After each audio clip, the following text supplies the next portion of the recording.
Buen día. Muchísimas gracias por permitirme tener el honor de estar aquí con ustedes y por poder transmitirle algunas de las ideas que están siendo muy importantes en lo que tiene que ver con el gobierno que nosotros estamos llevando a cabo en Argentina. Naturalmente, en ningún momento dejo de ser economista y hay cuestiones que se vuelven súper importantes, sobre todo en lo que tiene que ver con la toma de decisiones. Y en la charla de hoy me quiero focalizar en uno de los temas que desarrollo en mi reciente libro, que se llama Capitalismo, Socialismo y la Trampa Neoclásica. Básicamente quiero ir sobre lo que técnicamente se denomina un fallo de mercado, que se define como no convexidad, es decir, cuando hay estructuras de mercado concentradas y cómo la regulación, termina matando la innovación y el crecimiento económico. En ese sentido, básicamente la charla está separada en 5 partes. Lo primero que voy a hacer es plantear la lógica de la estructura conceptual de lo que voy a estar presentando. Digo, cuáles son los elementos fuerza que están detrás de la argumentación. Y obviamente que después, una vez que hago esto, voy a empezar a elaborar donde yo considero que la estructura neoclásica tiene un problema, un fallo, un error, y que eso deriva en intervención del Estado y que eso es lo que termina matando el crecimiento económico. Básicamente, el primer elemento de la estructura conceptual es una idea de Mises. Mises señalaba que solamente había 2 sistemas económicos en forma polares, ¿no? O sea, por un lado el capitalismo de libre empresa y en el otro extremo el socialismo real. Esa idea combinada con un trabajo de Hayek, muy famoso, que es el libro Camino de Servidumbre. El libro Camino de Servidumbre señalaba que cada vez que aparecía una intervención del Estado, el resultado terminaba siendo peor que lo que había originalmente. Hay una frase de Milton Friedman, quien pasó mucho tiempo aquí en el Instituto Hoover, que decía que en general la corrección de un fallo de mercado por parte del Estado termina siendo peor que lo que teníamos originalmente. Y básicamente entonces lo que señalaba Hayek en Camino de Servidumbre es que cada vez que había una intervención el resultado era peor y que eso motivaba a los políticos a nuevas intervenciones, y eso generaba no solo que el sistema funcionara peor, sino que implicaba cada vez mayor peso del Estado, y que esa dinámica a la postre llevaba al socialismo y por ende llevaba a la miseria. Por lo tanto, es importante saber, cuáles son las lógicas y las dinámicas también que conllevan a eso. El primer punto, que tiene que ver con la imposibilidad del socialismo fue planteado ya en 1922 por Mises en su libro Socialismo, y lo que decía es que el socialismo era inviable porque no podía ser cálculo económico. Es decir, concretamente, si uno lo que está haciendo en una transacción es intercambiar derechos de propiedad, y que eso es lo que genera un registro histórico que se llama precio, y que eso funciona como un mecanismo de transmisión de señal donde los agentes se coordinan, algunos serán compradores, otros serán vendedores, y que frente a la existencia de divergencias habrá ajustes, es decir, que el sistema de precios es un mecanismo de transmisión de información, de coordinación y de ajuste. El evento se dispara por el intercambio de los derechos de propiedad. Por lo tanto, cuando aparece el Estado e interviene, lo que está haciendo es interferir sobre el derecho de propiedad. y al interferir en el derecho de propiedad, la señal empieza a tener ruido, y cuanto más intervención hay, cuanto más se vulnere y violenta el derecho de propiedad, la señal que se transmite cada vez es peor, y en el límite, en el socialismo real y sin propiedad privada, no hay sistema de precios y por ende el sistema se derrumba. Por eso, en todos los lugares donde se aplicó el socialismo fue un fracaso en lo económico, en lo social y en lo cultural, y además, como exacerba la violencia de los políticos, han terminado asesinando a 150 millones de seres humanos.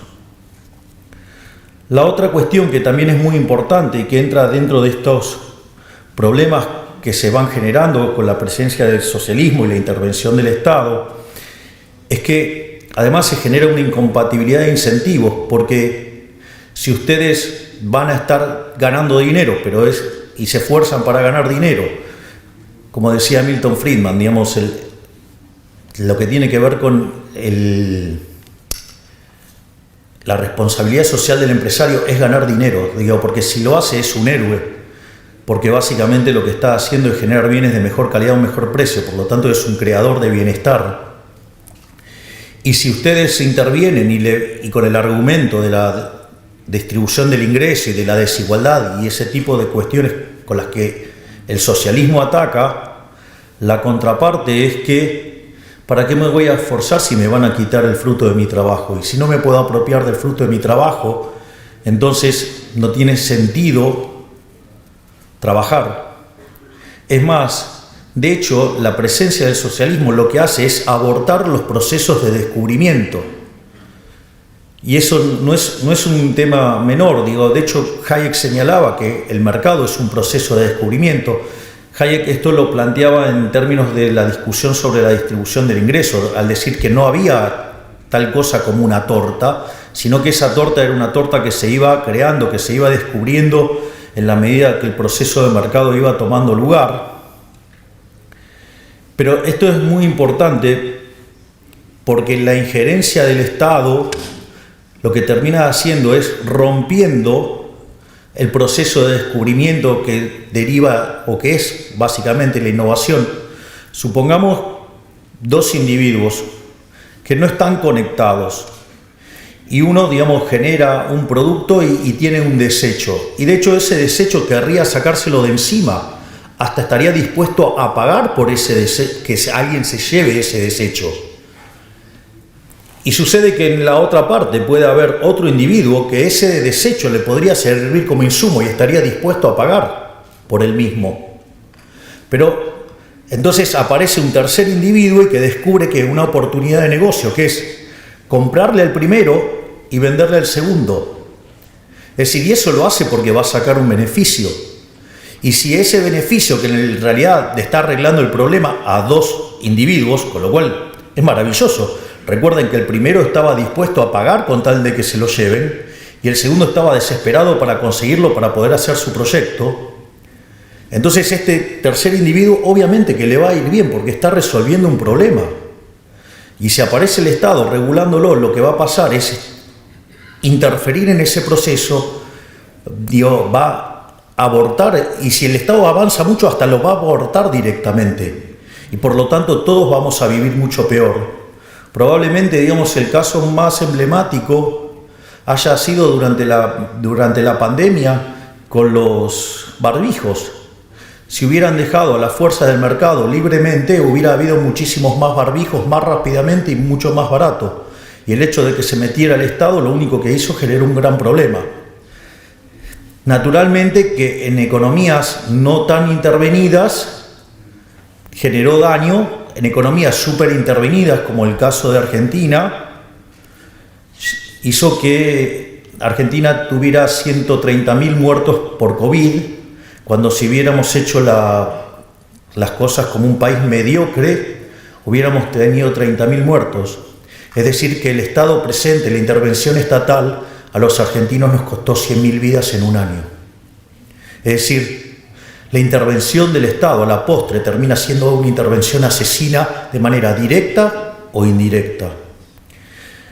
Y esto, digamos, es importante porque también esta combinación del mercado como proceso de descubrimiento más, digamos, el principio de apropiación de Locke, de aquel que señala que el que lo descubre se lo queda, es la base del pensamiento de Israel Kiser en estos temas, donde muestra al mercado como un proceso de descubrimiento y que si ustedes se meten a intervenirlo, por el motivo que quieran, en general se suele hacer por cuestiones de índole distributiva, ustedes lo que van a hacer daño. Se los planteo en otro caso más y no ahondo más en esto, pero supongamos que yo tengo un sistema de equilibrio general y que inicialmente está en equilibrio y que de repente aparece un problema, como puede ser el de la pandemia, y entonces ustedes tienen un drástico cambio en la demanda.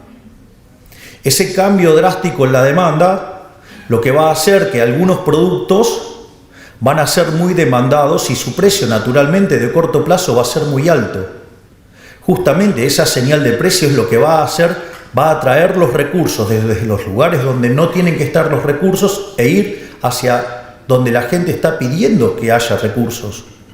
Si ustedes, en aras de hablar de la distribución del ingreso, de las ganancias, de la desigualdad y demás, empiezan a intervenir ese mercado, lo único que van a tener es que el mercado que se tenía que destruir se destruye, pero el mercado que tiene que prosperar no prospera.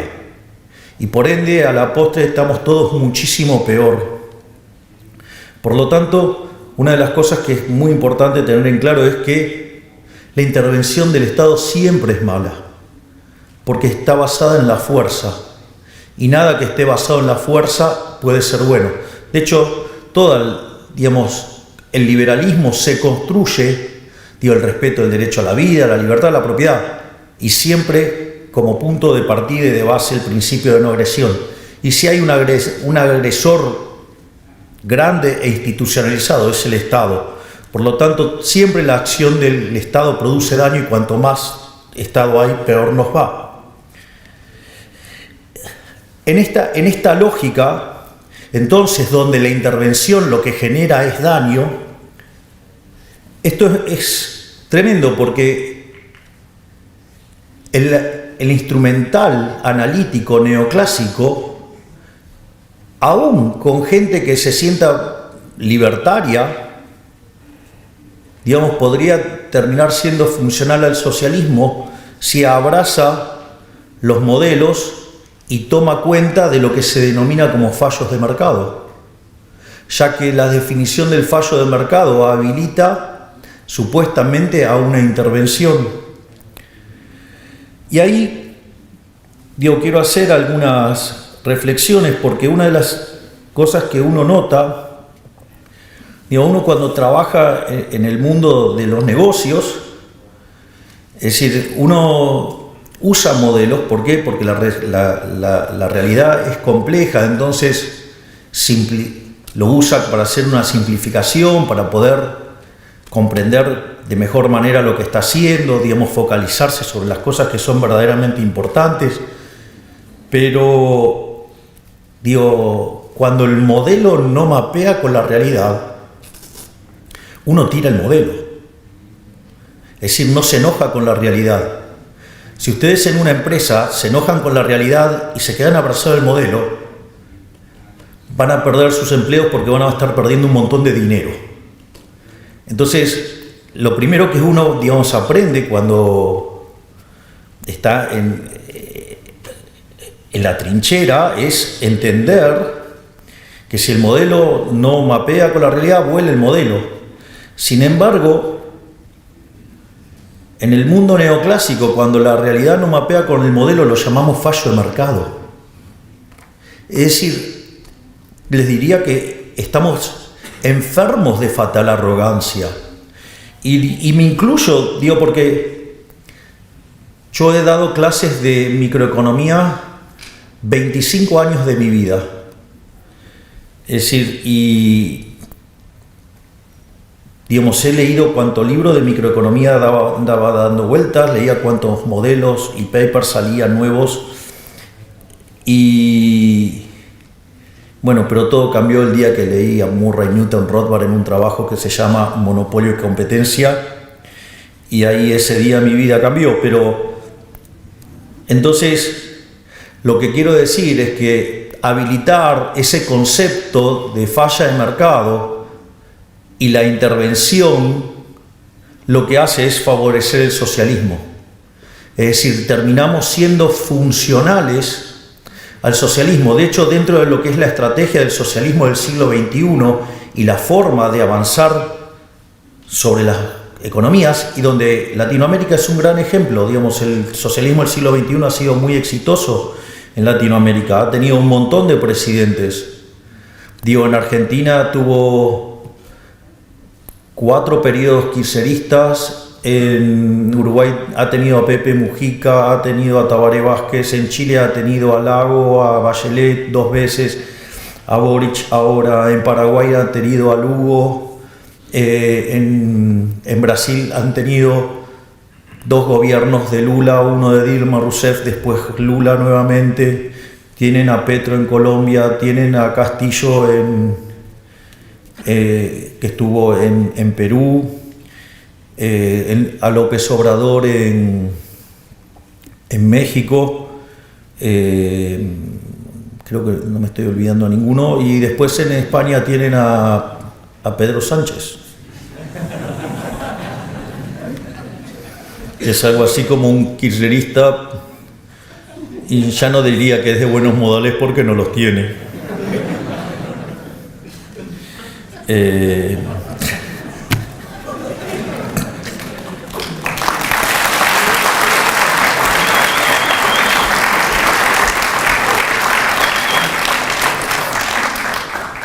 Ahora, entonces es, bueno, ¿y entonces qué hacemos? Bueno, yo una de las cosas que voy a hacer es detectar estos problemas, proponer algunas soluciones, pero naturalmente, digamos, les aviso que esto es parte de mi próximo trabajo que estoy escribiendo con el doctor Demian Reidel, quien además tengo el privilegio de que me acompañe y que sea uno de mis jefes de asesores.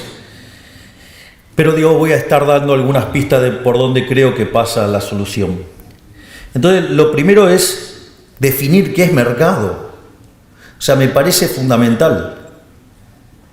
Y a veces tengo la sensación de que muchos economistas no saben definir qué es un mercado.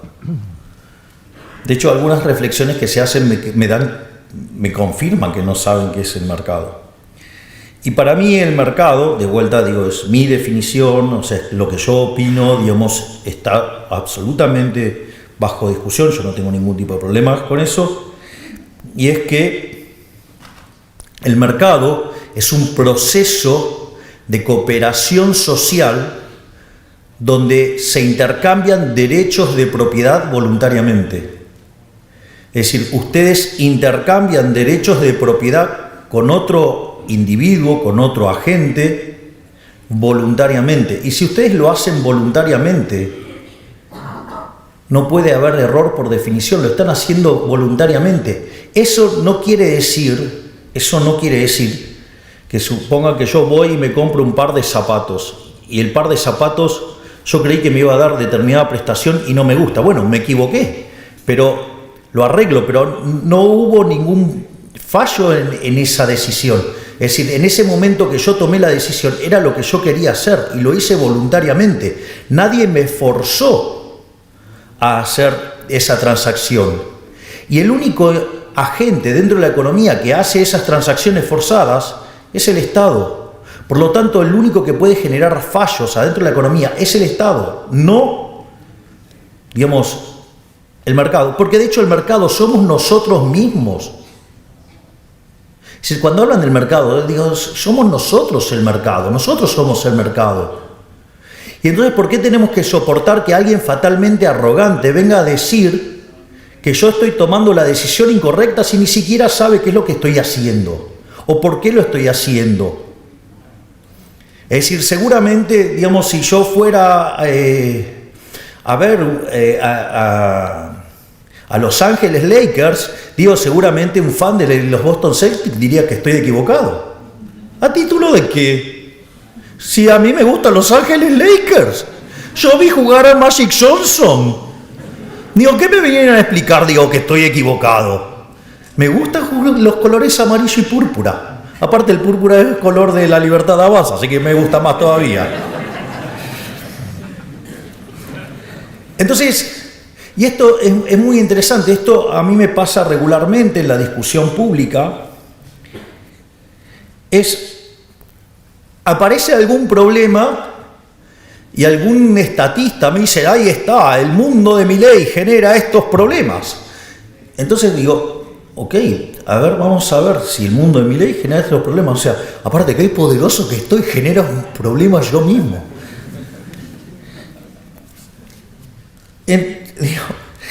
Entonces, digo porque hay cosas que me pasan por la cabeza que obviamente no las puedo contar porque tengo una restricción que sigo siendo jefe de Estado.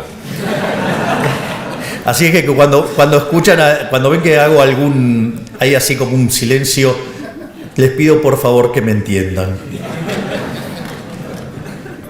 Entonces, una de las cosas que yo digo es, si ustedes creen que hay un fallo de mercado, en un determinado mercado, la primer prueba que propongo es que se fijen si no está la intervención del Estado.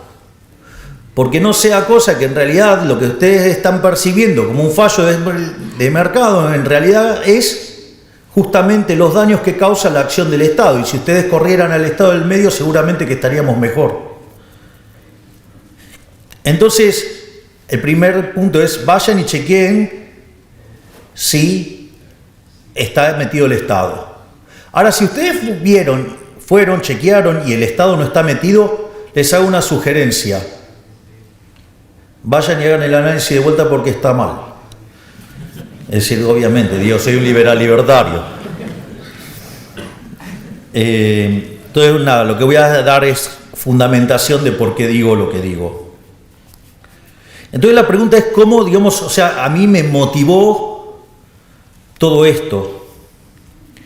Una de las cosas que a mí me pasaron, digamos, de tanto hacer microeconomía y equilibrio general, cuando apareció toda la literatura moderna de crecimiento económico, digo, me resultaba muy amigable, toda microfundamentada, me resultaba de muchísima facilidad, a punto tal que me puse a estudiar crecimiento económico y me terminé especializando en temas de crecimiento económico con y sin dinero. Algo que también, digamos, está motivado por el hecho de que el economista más importante de la historia argentina, Miguel Sidrowski, era especialista en crecimiento económico con dinero. Entonces tenía ya, digamos, una cierta atracción por eso. Y todos los microfundamentos me habían resultado de muchísima utilidad, y haber dado clases también de economía matemática también me ayudaban. Entonces es que empecé a trabajar en estos temas. Y en un momento me invitaron a dar una charla en el World Economic Forum, no la última que hice tanto escándalo, cuando era una persona más tranquila. Que me invitaron a hablar sobre demografía y crecimiento, y cuando empiezo a mirar esto, me encuentro con los trabajos de Angus Maddison, y me encuentro con algo que todos ustedes conocen. Yo igual lo voy a describir, pero seguramente todos ustedes lo conocen, que es lo que se llama el palo de hockey. Es decir, esa serie que presenta Angus Maddison con 2000 años de historia, es decir, desde el año 0 de la era cristiana hasta el año 2000, y que nos encontramos que el PBI per cápita durante 1800 años prácticamente estuvo constante, que solamente hubo un 40% de incremento del PBI per cápita en lo que tiene que ver en el siglo XVI, es decir, después del descubrimiento de América, y que la verdad es que era una serie absolutamente monótona, una serie que, digamos, si uno se paraba allá por el 1800 y tenía que elegir entre quedarse con Adam Smith o Malthus, parecía lo más razonable quedarse con Malthus. Sin embargo, digamos, después de la Revolución Industrial, digamos, el PBI per cápita subió cerca de 10 veces. Y eso se da en un contexto donde la población se multiplicó por lo menos por 7 veces. Entonces, frente a esa situación, lo que uno ve es que estamos ante la presencia de rendimientos crecientes. Tenemos más gente entrando en el mercado y, sin embargo, la productividad sube. Si el PBI per cápita subía, es decir, lo que pronosticaba Malthus no se daba. Y eso, digamos, la presencia de rendimientos crecientes, es decir, que en la terminología de fallo de mercado se llaman no convexidades, o si ustedes quieren ponerlo de otro nombre, en que hay estructuras de mercado concentradas. El problema es que si ustedes lo plantean en términos microeconómicos, eso es un supuesto fallo de mercado, o por decirlo de alguna manera, los monopolios son malos. Entonces, si los monopolios son malos o las estructuras de mercado concentradas son malas, ¿cómo podemos decir que es malo si cuando en el año 1800 vivía más del 95% de la población por debajo de la línea de pobreza extrema y en el año 2000 ese número había caído a menos del 10%? Es decir, ¿cómo algo que generaba tanto bienestar o que generó tanto bienestar desde la óptica de la microeconomía, digamos, eso estaba mal? Hay varias respuestas, o sea, la respuesta más fácil, más simple, más obvia, uno la podría encontrar ya en un libro muy lindo, un libro chiquito, un libro de divulgación. Es más, en la última edición en español tiene un prólogo mío y mi conflicto con el libro cuando lo conocí. Debe ser por eso que me dediqué a la política, porque me encanta el conflicto. Pero al margen de la humorada, hay un libro de Henry Hazlitt que se llama La economía en una lección, y él arranca y dice, bueno, ¿cuál es la lección de economía? Separa entre el mal economista y el buen economista.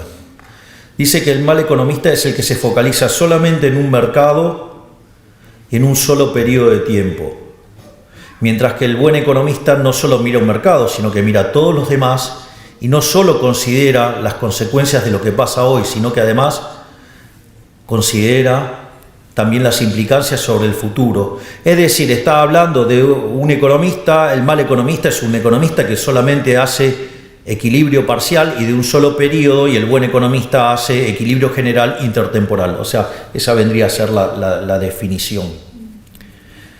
Pero digo, al margen de esto, lo más importante entonces es, bueno, entonces ¿cómo rastreamos el problema? ¿Dónde está el problema? Entonces ahora les voy a expoliar la respuesta y después voy a dar las explicaciones. Desde mi punto de vista, el origen del problema está en la interpretación de la mano invisible, de la idea de la mano invisible bajo la lógica de Pareto, que hace que la mano invisible sea incompatible con la idea de la fábrica de alfileres, es decir, los rendimientos crecientes. Y cuando uno avanza en la estructuración formal del análisis de la eficiencia, ¿sí?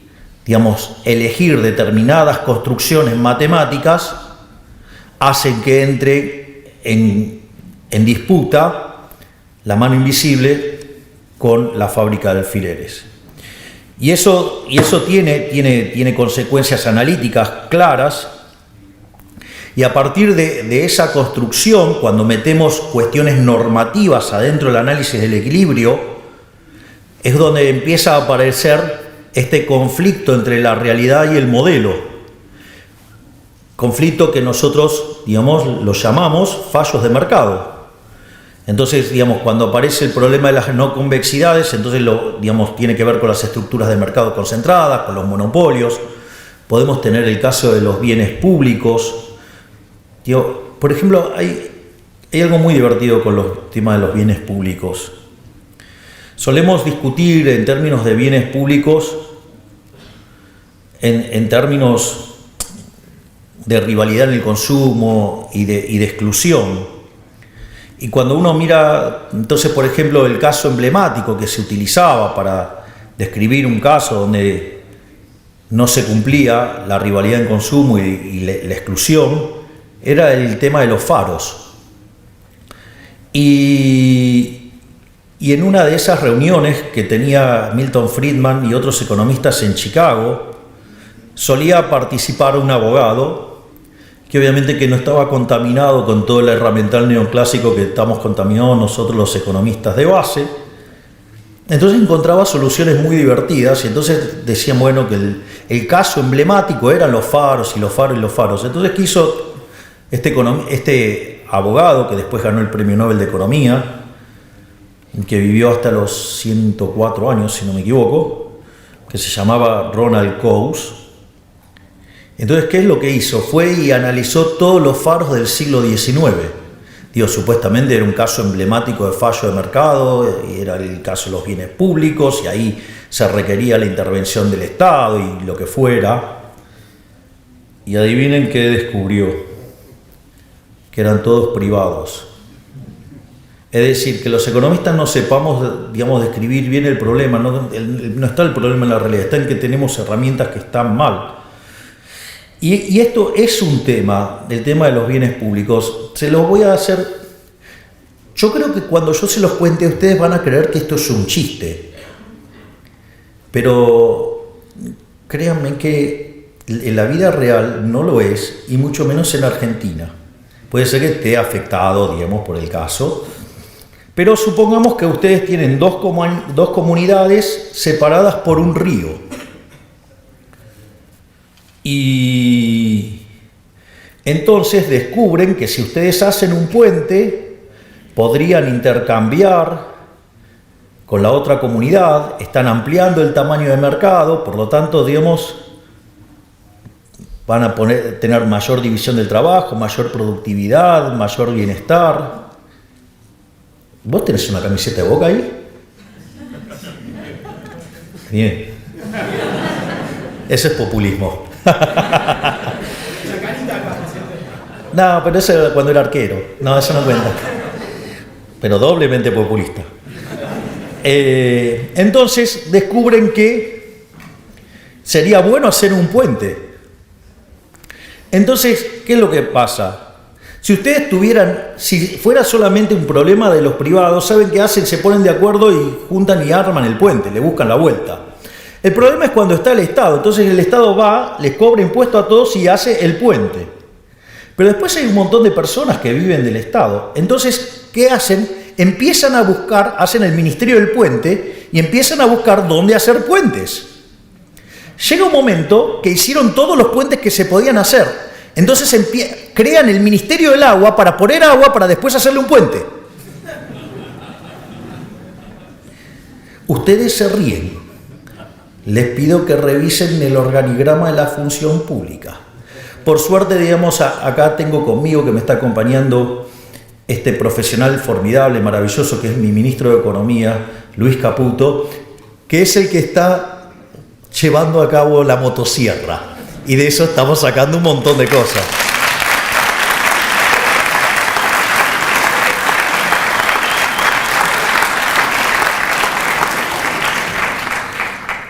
Quiero decirles que a mí me pone muy contento cuando aplauden a mi ministro de Economía, porque no solo que está haciendo el ajuste más grande de la historia argentina, sino que es el más grande en la historia de la humanidad por profundidad y en cantidad de tiempo. Cuando uno junta, digamos, lo que estamos haciendo en el Tesoro y en el Banco Central. De hecho, llevamos más de 13 puntos del PBI ajustados. Y eso, digamos, si ustedes lo planteaban en otro momento, digamos, nos crucificaban a los dos en el medio de la 9 de julio, que es donde hay un obelisco, una cosa alta, grande ahí. Y vamos y lo llevo a las presentaciones y lo aplauden. Es un cambio de época. La gente está despertando las ideas de la libertad. Y el hombre que lo está llevando a cabo es el querido Luis Caputo, que está aquí. Gracias.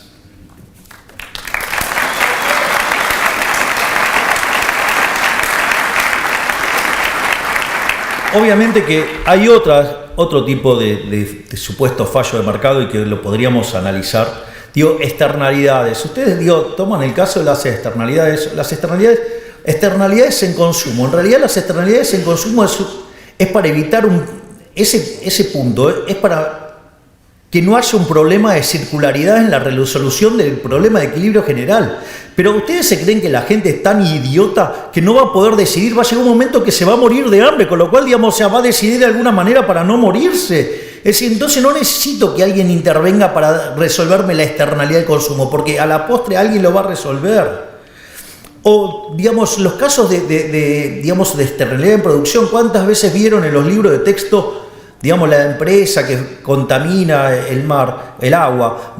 En realidad es un problema de definición de propiedad. De hecho, una de las cosas brillantes que también resolvió Coase era el tema de resolver estos problemas asignando derechos de propiedad.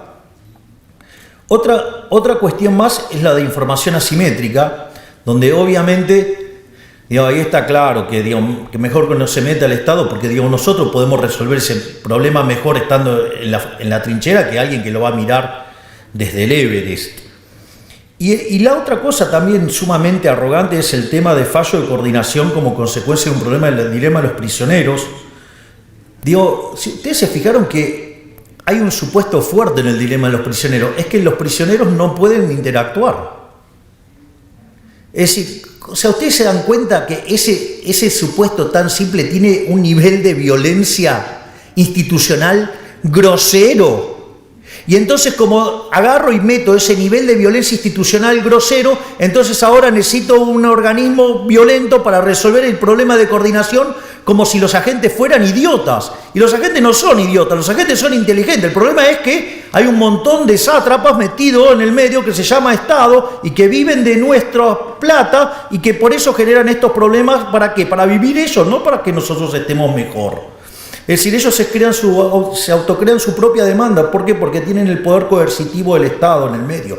Es decir, el tipo que está en el Estado, se fija que puede regular. Una cosa que le va a pasar con los reguladores, y esto es importante que lo tengan, como están en esa oficina y necesitan justificar por qué están calentando la silla, crean regulaciones para justificar su existencia y nos arruinan la vida a todos. Esto no es menor, porque esto tiene implicancias directas de cómo esto impacta negativamente sobre la innovación, por ejemplo. Regulan porque no saben, regulan porque tienen que calentar la silla, regulan por lo que sea y nos están arruinando la vida.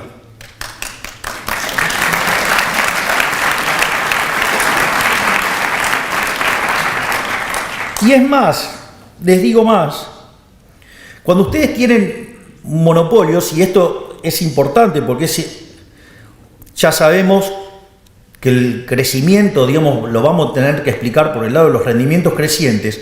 Cuando ustedes empiezan a regular y ustedes miran cualquier modelo de regulación, una de las cosas que pasa es que cuando ustedes regulan, dado el marco normativo que implica el modelo competitivo, regulan a esos monopolios para que se parezcan lo más parecido posible al modelo competitivo. Y si no lo logran, que parezca la solución de segundo mejor, que es la Ramsey. En ese contexto, esa regulación lo que va a hacer es eliminar la cuasirrenta. Y si ustedes eliminan la cuasirrenta, ustedes están eliminando los incentivos para innovar. Y si ustedes regulando, asimilando las empresas competitivas y le quitan la cuasirrenta, lo que están haciendo es matar la innovación y por ende están matando el crecimiento económico.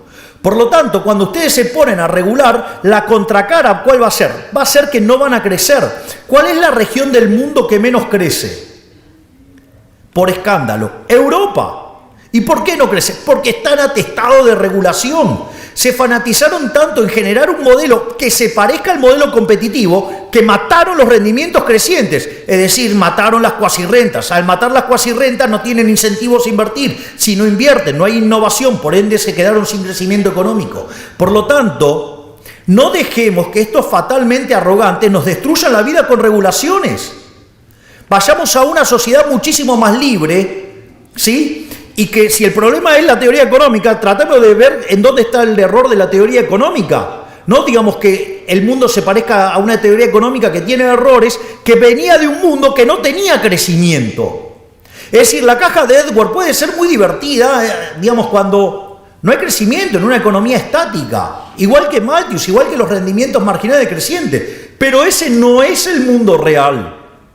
Entonces, ¿qué hago? ¿Me quedo con el modelo o me quedo con la realidad? Ah, no, como la realidad me pone incómodo, me quedo con el modelo y digo que el problema es la realidad. No caigamos en esa locura, porque en esa locura nos vamos a destruir nuestras vidas. En ese sentido, entonces, y bueno, y entonces ahora ¿qué hacemos? ¿A dónde vamos? Entonces una de las cosas que hice, dije, bueno, no voy a revisar toda la historia porque no me da el tiempo. Pero, claro, y sí, hay que ponderar. Digo, para algo, haber estudiado historia del pensamiento económico tiene algunas ventajas que dice, bueno, a ver, ¿dónde hago el corte? Entonces dije, bueno, vayamos a Adam Smith. Entonces dije, bueno, vamos a poner como punto de inicio a Adam Smith. Si bien, digamos, seguramente ustedes estarán al tanto que yo soy liberal libertario, digo que adhiero a la escuela austríaca de economía, que en realidad filosóficamente soy anarcocapitalista y que en la vida real soy minarquista. A diferencia de mis colegas, yo no tengo una visión negativa de Adam Smith. De hecho, a mí Adam Smith me parece una suerte de genio total. Para mí Adam Smith es a la economía lo que ha sido Gauss a la matemática, es decir, alguien que estaba 200 años adelantado a su época y fue el que la vio.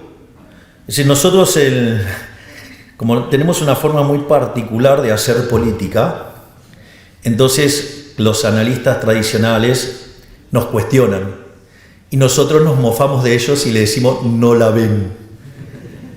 Bueno, Adam Smith la vio. En ese sentido, básicamente, desde mi interpretación de Adam Smith, lo maravilloso de Adam Smith que tenía implícito un modelo de crecimiento económico. Es decir, el modelo de Adam Smith tiene en la investigación sobre la naturaleza y las causas de la riqueza de las naciones, para los amigos riqueza de las naciones, lo que tiene es un modelo de crecimiento económico. De hecho, la idea de la fábrica de alfileres es la idea de los rendimientos crecientes, porque ¿qué era lo que decía? Si yo tengo una persona haciendo alfileres, una persona sola, aun cuando fuera muy buena, ¿qué iba a poder producir? 20 unidades. Y no más que eso. Ahora lo que decía es que cuando dividía el trabajo en 15 actividades distintas, la producción de alfileres per cápita saltaba a 5.000.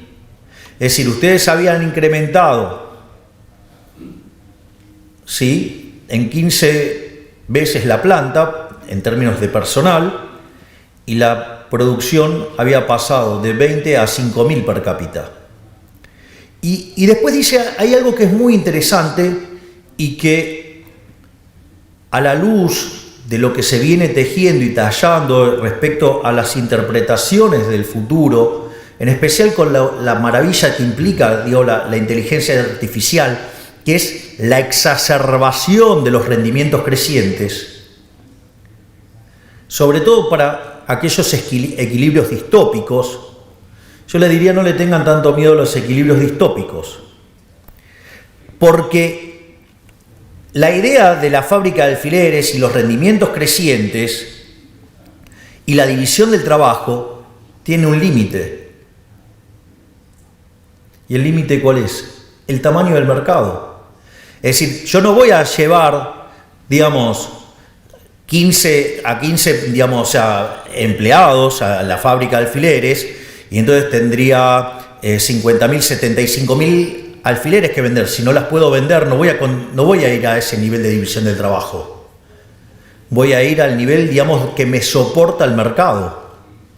Es decir, entonces no piensen el proceso solo del lado de la oferta, piensen que del otro lado está la demanda. Digo, no volvamos a caer en los problemas que caímos en el pasado con el odio a la máquina, es decir, con los luditas.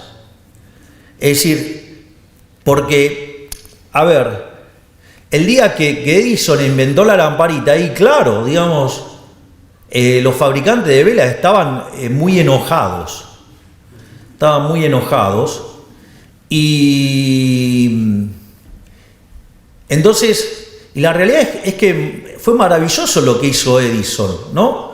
Porque eso me permitió tener un bien de mejor calidad, un mejor precio, le llegó a más gente, además generó más trabajo y además me ahorré dinero y pude gastar en otros bienes, es decir, una máquina de generar bienestar, es decir, los que generan progreso tecnológico son máquinas de generar bienestar, pero nunca pueden ir más allá del límite del mercado, salvo que haya innovación y que hace que todos seamos más ricos, que todos estemos mejor. Entonces, no tengamos miedo, no pidamos regulaciones porque no entendemos de qué se trata. Tratemos de entender de qué se trata y no de regular. Es decir, nunca la libertad puede ser mala. Lo malo es no ser libres. Nunca es mala la innovación. De última, digamos, podemos discutir los valores sobre los que está construida la innovación. Y si los construimos sobre los valores del libertarianismo, digo, ¿quién podría estar en contra sobre el respeto irrestricto del proyecto de vida del prójimo en defensa del derecho a la vida, la libertad, la propiedad y basado en el principio de no agresión? ¿Cuál es el problema con eso? ¿Quién está en contra de eso?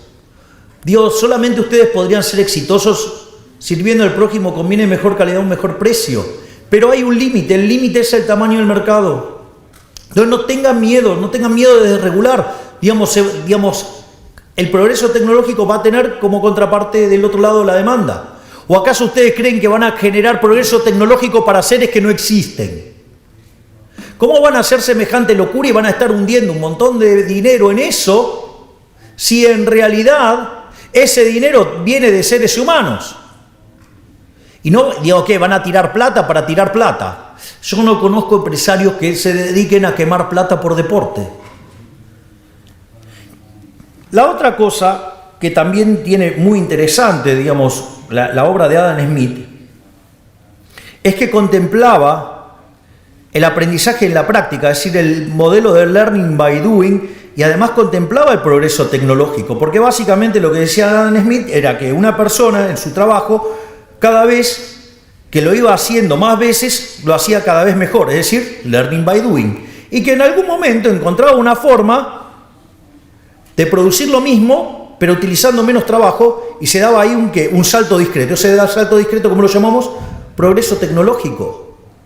Es decir, que Adam Smith no solo tenía contemplado los rendimientos crecientes, tenía el problema de la división del trabajo, tenía bien definido cuáles eran los límites de eso, sino que además tenía un modelo de crecimiento que además contemplaba el learning by doing y contemplaba el progreso tecnológico. Todo en el año 1776, siendo que además le costó 10 años escribir el libro. Si no me dicen, si no era un avanzado, no sé qué es un avanzado. Y lo otro que era interesante es en los mercados libres y en la intervención mínima del Estado. Y eso, digamos, el corolario de eso es la mano invisible, que cada uno, guiado por su propio interés, conduce al bienestar general. Y en el plano monetario, bueno, tenía un modelo de patrón oro. Ahora, una vez que tenemos la obra de Adam Smith, está claro que hoy es fácil, digamos, ya conociendo los resultados, sabemos que Adam Smith tenía razón. Pero en ese momento no era tan evidente. Parados en 1776 no era tan evidente. Y por eso ustedes tienen que, en el año 1801, si no me equivoco, pero digamos por ahí dando vuelta, o 1800 o número parecido por ahí, apareció el trabajo de Malthus y la idea de los rendimientos marginales decrecientes. No parecía algo alocado a la luz de lo que habían sido, por ejemplo, los 1800 años anteriores. Y además, o sea, antes del año 0 tampoco difería mucho de lo que fue después, hasta el 1800. Y eso tenía un sentido porque decía que cuando alguien llegaba, ocupaba la mejor parcela de tierra. Y cuando llegaba el segundo, ocupaba una menor y así sucesivamente. Entonces la productividad marginal era decreciente. ¿Sí? Y eso hacía, digamos, que los salarios reales, digamos, cada vez fueran menores. Y eso, digamos, después Malthus lo interactuó, digamos, con la pasión por los sexos, llegó a la ley de hierro a los salarios, y derivó un montón de relaciones aberrantes que no, digamos, no vamos a estar discutiendo ahora, pero digo, relaciones aberrantes que ya venían desde muchísimos años atrás, pero digamos, no es el eje de la discusión de este momento ir ahí. Y esa idea, digamos, fue continuada por Ricardo, por Stuart Mill, hasta que llegó a Marx.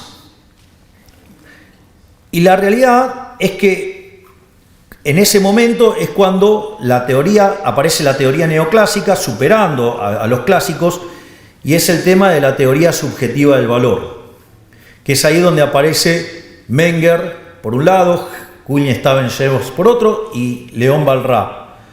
Los menciono porque es importante, porque en algún momento la teoría económica va a tener que volver para atrás, en una parte de la historia, después de Keynes, y eso, digamos, va a ser relevante, digamos, de dónde se van a nutrir.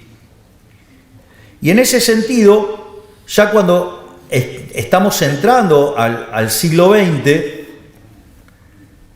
se empieza a hacer evidente que el análisis de Malthus estaba mal, que lo que había planteado Adam Smith estaba bien, que estaba el problema de los rendimientos crecientes y que si uno quería explicar el crecimiento económico con los rendimientos constantes a escala y con el herramental neoclásico en ese formato, no funcionaba, y mucho menos con rendimientos marginales decrecientes.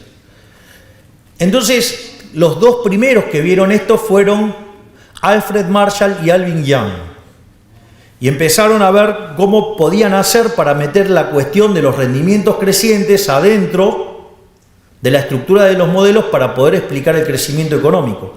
Y este debate era tan importante y tan intenso que es cuando se empieza a discutir sobre el monopolio, y ustedes ahí se van a encontrar con la teoría del monopolio, digamos que de Joan Robinson, o digamos modelos muy interesantes como el de Chamberlain, con la competencia monopolística. Es decir, había todo un clima de época para tratar de ver dónde estaba el problema de los rendimientos crecientes y cómo meterlos en lo que nosotros hoy llamaríamos análisis macroeconómico o crecimiento económico, para explicar el crecimiento económico. Es decir, había un problema concreto. Pero apareció Keynes. Y el problema con la aparición de Keynes es que todo el marco analítico que existía previo lo destruyó todo. Es decir, la teoría general es una obra maestra, pero una obra maestra del mal, del terror.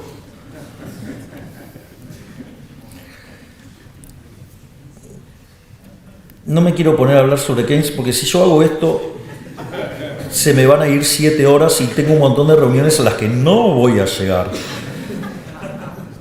Voy a tratar de ser... A ver, ¿cómo funcionaba el modelo, cómo funcionaba el análisis macroeconómico pre-Keynes? No se llamaba macroeconomía, pero no importa. Hoy lo podemos pensar así. Eran lo que se llamaban los modelos a la Wicksell, que eran modelos de naturaleza intertemporal, donde la interacción entre ahorro e inversión determinaba la tasa de interés, la que se llama la tasa de interés wickseliana. Es decir, la tasa de interés siendo un mecanismo de coordinación intertemporal, que no es ni más ni menos que el precio relativo de los bienes presentes respecto de los bienes futuros, y en el mercado de dinero se determinaba el nivel de precios. O sea que era un modelo de características intertemporal, donde en el mercado de bienes se determinaban los precios relativos, ¿sí? Y si lo pasaban a criterio intertemporal, ahorro-inversión determinaban la tasa de interés, y eso tenía que tener todos los precios relativos alineados en términos de bienes para que todos coincidieran que tenían la misma tasa de interés, para que no haya arbitrajes intertemporales. Y ahí lo que hizo Keynes fue romper todo. Lo primero que hizo es crear una función de consumo dependiendo del ingreso, lo cual, en términos de los que entienden de equilibrio general, eso es una aberración. Las funciones de equilibrio general no contemplan cantidades, contemplan todos los precios. De hecho, digamos, un modelo de equilibrio general viene determinado por las preferencias, las dotaciones y la tecnología. Y si sacan las funciones de exceso de demanda, dependen de los precios. No hay, el ingreso no aparece ahí. Eso es una cosa, el ingreso se deriva de vender mis dotaciones y de la participación que tengo en los beneficios. Por ende, digamos, con los precios está toda la información. Pero como Keynes no era economista y solamente había tomado un curso con Marshall, que era el campeón del equilibrio parcial, se le ocurrió meter ahí en la función de consumo el ingreso. Y ahí, ¿qué hizo? Le rompió la intertemporalidad al consumo y por ende, digamos, el ahorro pasó a ser un residuo. Después, en materia de inversión, es interesante la teoría general, porque tiene un capítulo hermoso describiendo cómo son los criterios de inversión y en el otro dice que, bueno, básicamente los animal spirits. Tengo versiones más groseras, pero no puedo hacerlo como jefe de Estado. Por lo tanto, ahora en el mercado de bienes pasa a determinar, no, digamos, la tasa de interés, sino que pasa a determinar el ingreso. Y ahora, con ese ingreso, determina la demanda de trabajo, que frente a una oferta de trabajo, con eso determina el salario. Y tiene un par de problemas, porque le falta determinar el nivel de precios y le falta determinar la tasa de interés. Entonces decide determinar, de una manera absolutamente delirante, determinar la tasa de interés en el mercado de dinero. Digo, lo cual es una locura, porque la tasa de interés existe no porque existe el dinero, sino que existe porque existe el tiempo. Con lo cual lo rompió todo ahí. Y además necesita, o sea, ¿cómo va a haber tasa de interés en un modelo de un periodo? Digo, se dan cuenta que no tiene sentido, no tiene gollete. La tasa de interés es una cuestión esencialmente intertemporal. Por lo tanto, obviamente no tenía teoría del capital ni nada por el estilo. Y entonces, ¿qué hizo? Bueno, determinó que el nivel de precio de la economía era un markup sobre los salarios. Es decir, otra aberración, o sea, destruyó toda la teoría del valor. Obviamente, semejante monstruo podía funcionar, no. Y entonces cuando apareció, digamos que era evidente que la teoría keynesiana no funcionaba, donde se empezó a manifestar con claridad con la aceleración de la inflación, entonces, ¿qué pasó? Se dio, no sé, el multiplicador, que implica, de hecho, una violación de la restricción del presupuesto. Dijeron, che, pará, se nos fue la mano, vamos a volver a las bases. Pero como la escuela austríaca había sido derrotada en ese contexto histórico, decidieron volver sobre la línea de Walras. Se apalancaron sobre el trabajo de Abraham Wald, un joven matemático que allá por la década del 20, digamos, hizo una demostración de existencia de equilibrio sin tener teoremas de punto fijo, un verdadero genio. Y con la llegada de los teoremas de punto fijo de Brouwer en el 56 y el de Kakutani en el 57, el primero para funciones y el segundo con correspondencia, empezamos a trabajar sobre el análisis del equilibrio general. Y en el equilibrio general, básicamente, ¿qué estudiamos? Si el equilibrio existe, si es único y si es estable. La maravilla de los teoremas de punto fijo es que si nosotros estamos trabajando con conjuntos que son cerrados, que son acotados, que además son, digamos, que esos conjuntos son convexos, y en el caso que tengamos funciones continuas, podemos aplicar el teorema de Brouwer y entonces el equilibrio existirá, será único y además será único. Y en el caso de correspondencias, el equilibrio existirá, no sabemos si es único y si hacemos algunos supuestos adicionales, ya sea del lado de la demanda o del lado de la oferta o de los dos lados, digamos, nos podemos asegurar la unicidad. Y al mismo tiempo, si sabemos que los efectos directos superan los efectos cruzados, la matriz es digamos, con los cambios de la demanda frente a los precios, los efectos directos superan los cruzados, la matriz es definida negativa y por ende el equilibrio es estable. O sea, con lo cual resolvemos el problema de que el equilibrio existe, es único y es estable. Hasta ahí no tenemos ningún problema. Porque la continuidad o en el caso que trabajemos con funciones, o la semicontinuidad superiormente, digamos que trabajemos con correspondencia, lo podemos asegurar sin necesidad de tener estos problemas en cuanto a lo que necesitamos en materia de existencia. Y entonces, ¿dónde aparece el problema? El problema aparece cuando queremos meter el óptimo de Pareto. Es decir, cuando además a ese equilibrio, que ahora sabemos que existe, que es único y que es estable, le queremos agregar propiedades en términos de bienestar.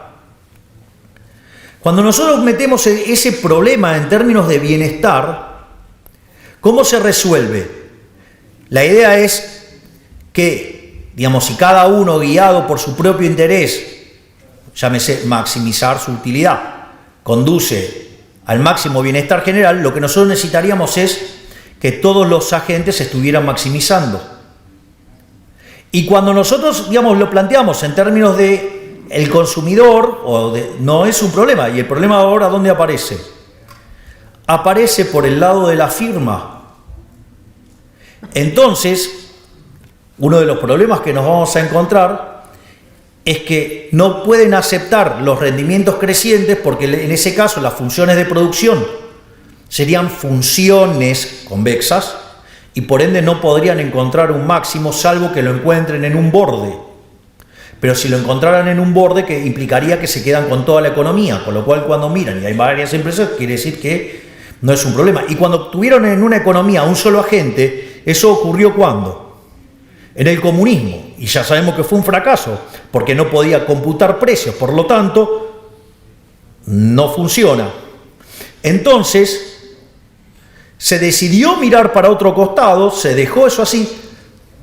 En el libro de Varian, que seguramente a nivel intermedio, desde mi punto de vista, es el mejor. ¿Saben cuántas veces se menciona la palabra empresario en el libro? Ninguna. Y empresa 4 veces, firma, sí, o sea... Es decir, ¿ustedes se creen que, digamos, la función del empresario es solamente resolver un lagrangiano? Digo, sería bastante fácil la labor del empresario. Y eso... Dios, se perdió acá. Y eso es lo que está haciendo que no podamos contemplar y capturar correctamente el problema de los rendimientos crecientes. Y ese problema de querer hacer el análisis de bienestar llevó a utilizar malas construcciones matemáticas que nos hace quedar con los rendimientos constantes a escalas o marginales decrecientes, y que si hay algo que en la realidad difiere con el modelo, lo llamamos fallo de mercado, y eso habilita la intervención, y cuando habilitamos la intervención, el resultado va a ser peor. ¿Y cuál es el problema con todo esto? Que cuanto más avancemos con el tema de las regulaciones, más vamos a estar matando los rendimientos crecientes. Y cuando estemos matando los rendimientos crecientes, como vamos a estar matando la generación de beneficios, vamos a matar los incentivos a innovar. Y si matamos los incentivos a innovar, no crecemos más.